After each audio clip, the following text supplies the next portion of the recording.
বাংলাদেশ প্রকৌশল বিশ্ববিদ্যালয়ে বুয়েটের শিক্ষার্থী আবরার ফাহাদ হত্যা মামলায় ২০ জনের মৃত্যুদণ্ড ও ৫ জনের যাবজ্জীবন কারাদণ্ডের পূর্ণাঙ্গ রায় প্রকাশ করেছে হাইকোর্ট।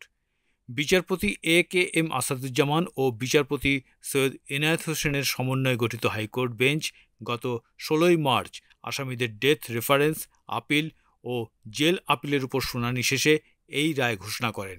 বিচারিক আদালতের দেওয়া রায় হাইকোর্টে পুরোপুরি বহাল রাখা হয়েছে। রায় ঘোষণার সময় আদালতে রাষ্ট্রপক্ষের attorney general Mohammad Asaduzzaman, deputy attorney general K B. Rumi সহ আসামি পক্ষের আইনজীবী এবং আদালত কক্ষে আবরার ফাহাদের পরিবারের সদস্যরা উপস্থিত ছিলেন। ২০১৯ সালের ৬ অক্টোবর বুয়েটের শেরেবাংলা হলের একটি কক্ষে দ্বিতীয় বর্ষের ছাত্র আবরার ফাহাদকে পিটিয়ে হত্যা করা হয়। ঘটনার পরদিন আবরারের বাবা চকবাজার থানায় হত্যা মামলা দায়ের করেন। পরে ১৩ই নভেম্বর পুলিশ ২৫ জন আসামির বিরুদ্ধে আদালতে অভিযোগপত্র দাখিল করে। গত ১০ ফেব্রুয়ারি আবরার ফাহাদ হত্যা মামলায় মৃত্যুদণ্ডপ্রাপ্ত আসামিদের আপিল ও ডেথ রেফারেন্সের শুনানি শুরু হয় এবং ২৪ ফেব্রুয়ারি শেষ হয়। গত বছরের অক্টোবর মাসে এই মামলার আপিল ও ডেথ রেফারেন্স দ্রুত শুনানির উদ্যোগ নেওয়া হয়। অ্যাটর্নি জেনারেল মোহাম্মদ আসাদুজ্জামান এই উদ্যোগ নেন।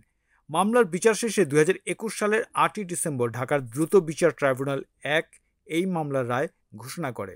বিচারিক রায়ে বলা হয়েছিল, আসামিরা শিবির সন্দেহে আবরারের বিরুদ্ধে মিথ্যা ও ভিত্তিহীন অভিযোগ তুলে নির্মম ও নৃশংসভাবে তাকে হত্যা করে। রায়ে বিচারক বলেছিলেন, আসামিরা পরস্পর যোগসাজশে একে অপরের সহায়তায় শিবির সন্দেহে আবরার ফাহাদের বিরুদ্ধে মিথ্যা, বানোয়াট ও ভিত্তিহীন অভিযোগ আনেন এবং নির্মম ও নিষ্ঠুরভাবে পিটিয়ে তাকে হত্যা করেন।